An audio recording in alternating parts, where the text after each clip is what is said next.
Hi, welcome to Mercurius Being Astro Update. I am Amy Jensen here with the information for the Sagittarius new moon, which is exact on December 12th at 5:32 p.m. Central Time, and it will look like this. Some sort of configuration. This is the lay of the land. We have the moon and Mercury out of bounds for this lunation, and we've got a few aspects to talk about, as you can see, to the sun and the moon at this time. Let's start with the Sabian symbol for the degree of the lunation. So the sun and moon are at 20 degrees Sagittarius, 40 minutes. So using Lynda Hill yet again for this lunation. So we'll round up to 21 degrees Sagittarius. And the statement for this lunation is, or this degree is, a child and a dog wearing borrowed eyeglasses. We'll skip to the oracle part. Perhaps someone is pretending to be more in control or smarter than they are. Or is this a situation of innocent play? Whatever the situation, this can work to make a consciousness shift. By changing both your appearance, putting on those glasses, and your perceptions, you can create some new understanding of your dreams or understanding of how life can be. And it can help you to grow into it. People in this situation may have no idea where they are headed in life or what they are doing with it now, but with some play, some fun, and light relief can be had in the process. Look to see whether someone is trying to fool you with appearances, putting on those glasses, or by inappropriate action or confusing behavior like disguises. Make sure that everyone is looking at things through the right lenses in order to be able to see what's really going on. Looking through and into things can reveal layers of meaning that you wouldn't otherwise observe. Eye strain can occur, especially if one doesn't want to see what's actually going on or desires a pretend scenario rather than facing reality. So the key words for this: emulation leading to actualization, the rewards of make-believe, dog obedience classes and training, pantomimes, dealing with life through play or fantasy, difficulty in understanding each other, the perception each has of the other, spontaneous and creative or carefree creativity, cartooning and clowning, having the eyes to see, glasses of all kinds, the caution, deliberately fooling with false impressions, taking on masks to hide real intentions, the blind leading the blind, pretending to be something that one isn't, not seeing people or things for who, what, or how they really are, getting lost in abstractions, goofing around too much, play acting to avoid the truth, not having the eyes to see. So there's something about perceptions, perspectives, shifting perspectives, seeing correctly, seeing through lenses, and having a little play and creativity with it all. So the area of the heavens where this lunation occurs in the Vedic system or the sidereal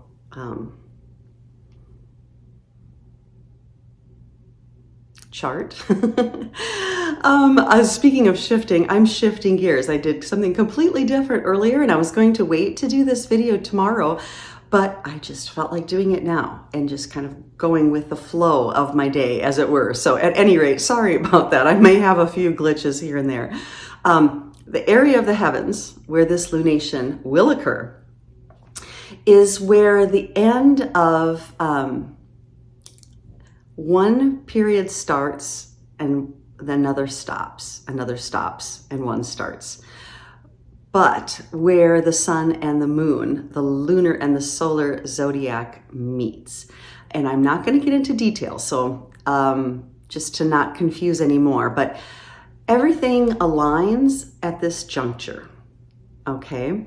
And it is an important junction where we kind of move into the end of the year and where we think more spiritually than materialistically, perhaps. Okay, so there's kind of a sense of destiny. There's a sense of finishing up. There's a sense of like leaving the lower impulses behind and reaching toward higher impulses. At this time, okay, this area of the heavens, Jayashta, is ruled by Mercury, and Mercury on December 4th is at December 4th from now until December 22nd. At that time, we'll be having the Mercury inferior conjunction with the Sun. But December 4th, Mercury was at the greatest evening elongation, so the furthest away from the Sun. And then it will be descending in the heavens and going retrograde. So it's the start of the whole retrograde season. So Mercury is always about above and below, spirit and matter, connecting the two, connecting everything. So Mercury in this Capricorn retrograde cycle, again, linking above and below. So as Mercury enters this, beginning with December 4th, we are shedding. It allows us this time from the greatest elongation evening star to the conjunction, a period of time where we release. Okay, so we are also releasing at this end of the year. And the area of the heavens that we're at is about releasing the material, which is interesting because we are in Sagittarius and we are celebrating. So I'd like us to think of, we're releasing the materialistic, but we're also honoring embodiment and enjoying our resources. So there's this kind of harvesty overlay, continuation of Thanksgiving, if you will, and really up until the solstice, having that feeling, and really like Christmas time also has that feeling of like Santa Claus is very Sagittarian figure with the big stomach and the carrying the bags of gifts to people. So there's a sharing and enjoying of the physicality and the abundance and the resources and sharing and being generous and benevolent and donating and clearing out what we have, sharing with others, celebrating with others, but at the same time, preparing for this cycle to shift, preparing for the solstice, the shortest day of the year, the first day of winter, the day of greatest darkness. So we're declining in sunlight, but then at the solstice, we have these moments where we shift from the greatest dark to the growing light. And then at the solstice and Kwanzaa and Hanukkah, which has begun, and Christmas, for all of those traditions, it is the bringing of the light back into the heavens. But this lunation is a celebration of Sagittarius, and it is a new moon. So we are really seeding and planting intentions at this time. So just a few words about Sagittarius. So I just barely touched on that.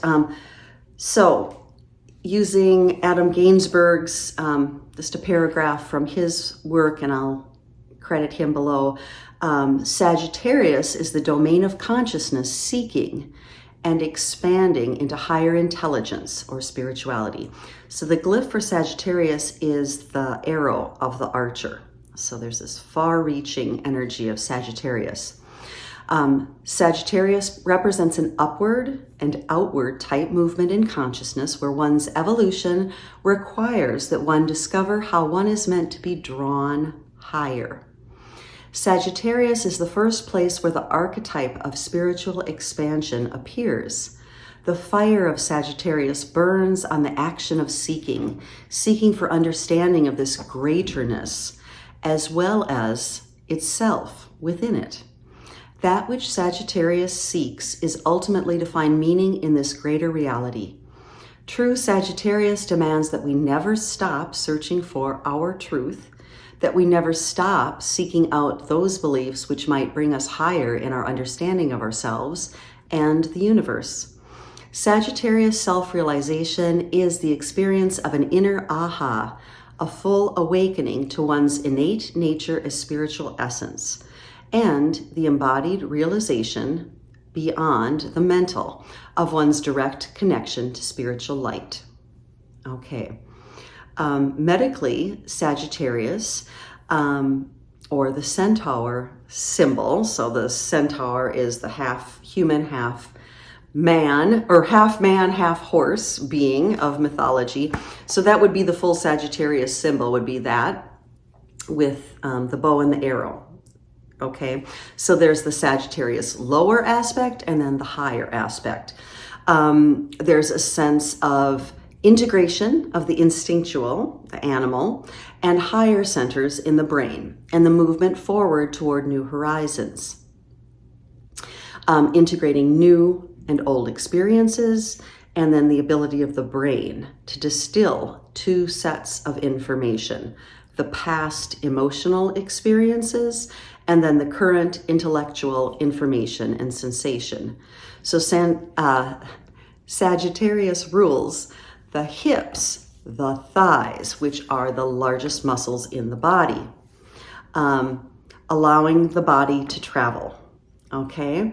The cerebrum, particularly the left hemisphere, the reasoning powers of the brain, the integration of the endocrine, and nervous systems to give a meaningful response to stimuli, locomotion, lower spinal cord, and the ability of the eye to focus. So those are all under the medical, physical domain of Sagittarius. Sagittarius is ruled by Jupiter, the planet Jupiter, and Jupiter is the largest planet in our solar system, and the glyph for Jupiter is the crescent of the mind above the cross of matter. So the brain is still a little above the materiality, so it's still that seeking energy. It's expansive. Jupiter expands everything it touches. It has a lot to do with preservation, like the Vishnu principle, and a lot of optimism. Okay, a statement, I probably mention this every single time about Jupiter, and I can't remember if it's Kriya or Max Heindel or just some random phrase that I picked up somewhere through my Kriya studies. Hail, fellow, well met would be a Jupiterian. So just hail, like goodwill to all, that whole goodwill, benevolence, inclusiveness. Okay. I'll continue here. Well, I'll go with that. The Jupiter, Saturn. Jupiter is the opposite of Saturn. So Jupiter is expansiveness, where Saturn is constriction. Sagittarius is broadness, where Capricorn comes back down to foundational energy. But there's a lot to do. So Sagittarius is the natural ruler of the 9th house of foreign travels, of foreigners, of being a foreigner in a foreign land. If one needs to get past one's limitations and needs a fresh start, is 2 into the 3rd house, Gemini, mercurial everydayness, a pilgrimage, which would be ruled by Sagittarius and Jupiter, putting oneself to be the foreigner in the foreign land, to be somewhere where they don't speak the language that you're used to, that you have to expand your awareness to get along and to travel, and then you learn about these other people, these foreigners, through being a foreigner yourself. So there is this huge shifting perception, again, going back to the symbol for this, putting on different glasses, seeing through a different lens. So giving yourself that experience of expansiveness and what that grows within each of us. The Jupiter's biological association is the liver. It's also the gallbladder, the function of nutrition. Jupiter rules the blood, where the indwelling spirit finds expression. The veins, arteries, thighs, hips, the right ear and feet through its association with Pisces.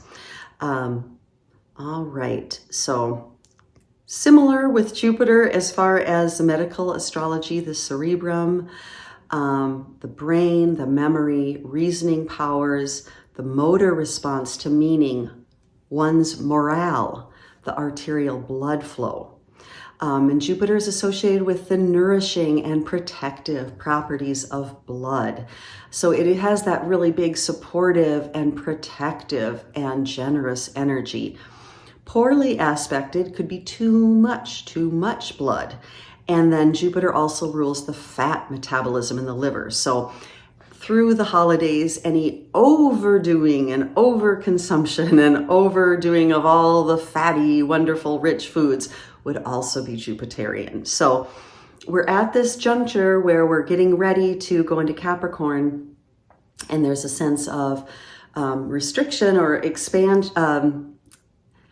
of a counterbalance to all of the expansiveness. So maybe just rein it in a little bit before we get to that point, so then it won't be like the da-dung, now we're into Capricorn, Saturn realm, and oh no, I shouldn't have overdone it. So enjoying, expanding, being optimistic, being generous and benevolent, but just not overdoing the functions of the body, but do allow this Sagittarius, Jupiterian energy, give you the opportunity to integrate and spend the time thinking of far-reaching plans and events and things. Okay, I'm going to go to the specific chart again. So it's a locomotive chart. That's the pattern, with Venus here as its lead planet. And so a locomotive chart is like a train. It takes a little while to get started, okay? But once it gets started and moves, and actually, like I said, Jupiter rules locomotion, it's very unstoppable. So there's a lot of strength, to put it simply, in this chart. As I said, Moon and Mercury are out of bounds, and they're both out of bounds to the north. Above the ecliptic, they're a little wild because they're out of the eyes of the sun. They're out of the band that all the planets travel. So every once in a while, they go out. The monarch cannot see them.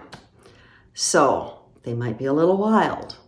So there might be a lot of strong emotions. There could be a little volatility, a little unpredictability, a little outlaw energy with both the moon, emotions, intuition, feelings, and Mercury, speech, and also mental energy, communications, okay? Mercury is going to turn retrograde 7.5 hours after this lunation. So early morning of December 13th, Mercury is going to turn retrograde.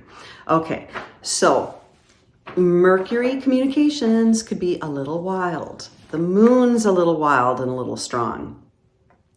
And as I said, the main purpose of this time from max elongation to the inferior conjunction with the sun, which is exact on the 22nd, is to go out with the old and the outworn, throw them out, release, get rid of, making room for new growth and the birth of new things. So that's what Mercury is doing. It's a new moon. That's a time to plant new intentions and think of new things. It's the end of the year. So it's the end of the year. What are you finishing up? What would you think of drawing in for your new year? The solstice is coming up. That's a time for starting and setting intentions, because it's really the new moon of the whole year, the time of greatest darkness. So as you can see, there's a lot of beginnings and endings. So something I was thinking, so the Mercury, when it meets up with the Sun, the inferior conjunction, really is all about, taking our message to the center of our universe, to the inner sovereign, to the outer sovereign. So sending that message, it's this time of seeding. And I just heard on public radio last week about how the winter is a wonderful time to seed native plants and grasses. So people go out in the snow and then they can see where the seeds land because it's on the white snow. We don't have much snow out here right now, but I did not know that. So it's kind of naturally promoting the, mimics what occurs naturally so that the seed can go through the freeze and thaw cycles, which help the seeds, and especially wildflowers, break their dormancy. So anyway, it's kind of a sense of planting seeds, even physically, outside. And it's a sign to me of being really hopeful. So even though we're in winter and in darkness and in cold, up here anyway, we're planting seeds, and we can really go out and plant wildflower seeds or grasses at this time of year. So, and look into that more. I am by no means great with plants, etc. But I thought, anyway, you can look that up and see what works for your area. So the sign of hopefulness, this time of optimism.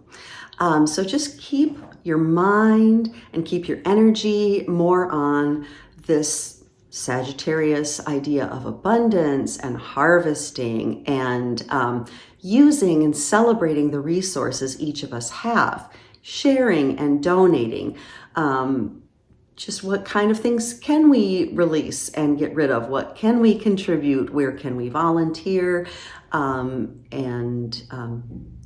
Share our energies out into the world. This time, this lunation, the sun and the moon, also are sharing Sagittarius with Mars. So Mars and Sagittarius can be a lot of opinionated. I wrote in all caps here. So sometimes you might feel a little smacked alongside the head by someone's beliefs or opinions, or just in general, everyone's beliefs and opinions. There's a lot of know-it-all energy out there with this placement, having the sun, the moon's out of bounds, having Mars in Sagittarius, okay? And then having Mercury stationing retrograde and out of bounds. Okay, but this energy, a lot of fire energy, might just light a fire under you or help clarify your beliefs and your opinions, okay? And just watch your reactivity. And I was joking to myself that I probably should just get a tattoo. I don't know where it would be good, like watch your reactivity. Breathe, all of these wonderful things. So stay in your center, watch your reactivity, breathe, remember you're human, you might react. It happens to the best of us. It happens all the time. So just know that that's part of being here, right? Jupiter, the ruler of Sagittarius, has a sesquiquadrate, a square and a half to the sun and the moon. So it's a minor aspect, but it is the ruler of Sagittarius. So that's, again, kind of intensifying, expanding, adding more heat and more hot air to the situation. Jupiter has a trine to Mercury, so just more communication. So depending on how you experience Jupiter, this could be a heck of a lot of fun. It could just be a lot. Like I said, just about moderation at this time. So enjoy the ride, enjoy the fire. It'll allow yourself to expand with this, but like, don't let the balloon expand so much that it bursts, right? Or have your earplugs in, if that's going to happen. Saturn in Pisces has a creative aspect, a quintile to the sun and moon. So I'm just thinking of this energy, this Piscean energy, and we also have a square from Neptune. really trying to help support our elevation of thoughts, of beliefs, of thinking, really allowing and urging the higher mindedness of Sagittarius to come in, that expansiveness, that pilgrimage energy of looking at yourself as like, wow, well, how would I feel if I were in that other person's shoes? Try that other person's beliefs on for a while and see where you can find common ground. Okay. Just help use that Saturn and Pisces energy to help soften the bias and just kind of maybe see the picture through a cosmic lens. And I think I expressed that in a recent video as well. So just the biggerness of Pisces to help expand and elevate. So then the balloon could become not only just like a little balloon that could pop. How about we expand the balloon into a hot air balloon? And then the hot air balloon could lift you up and you could see this grand panorama, this grand vista by just elevating your perspective, okay? Wild card energy warning. Uranus has an inconjunct, which is also a minor aspect, but it's 0 degrees and 45 minutes to this lunation. So just wild card energy along with the moon and Uranus. Volatility. Use the wild card energy to draw you into the unexpected and maybe somewhere that you wouldn't ordinarily go, but which offers you, again, a shift in perspective. Okay, so if you're interrupted, if there's a wild card thing, like, whoa, I did not intend to go there, was not in my plan, but you're there. So use that energy to extract wisdom. And I didn't expect this to happen, so let's see what happens with it, okay? As I said, Neptune is squaring the sun and the moon, so just don't be so certain in your certainty. Don't trade in certainties. Throw out the book. No matter how good the book is, throw it out. So Sagittarius rules Orthodox religions, just traditional religions, traditional religious beliefs. It rules universities and medicine and studies that are, diplomas, things that are knowledge that's put in books. And the Piscean energy is throw out the book. Learn from the heart. So Pisces, Neptune and Pisces squaring this lunation is reminding us not to, again, like I said, don't trade in certainties. Throw out the book and look into and breathe into the book of your heart. And maybe rewrite the book and the story you have with other people or other beliefs. An opportunity for that at this time. Chiron in Aries is trining the sun and the moon. Nice harmonious aspect. So I just really feel like there is a lot of opportunity for healing to happen at this time.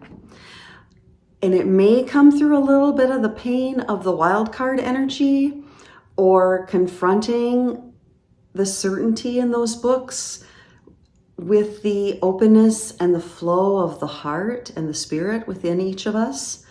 But when you go, this healing energy is kind of like if I come from my expansive heart space and you come from your expansive heart space,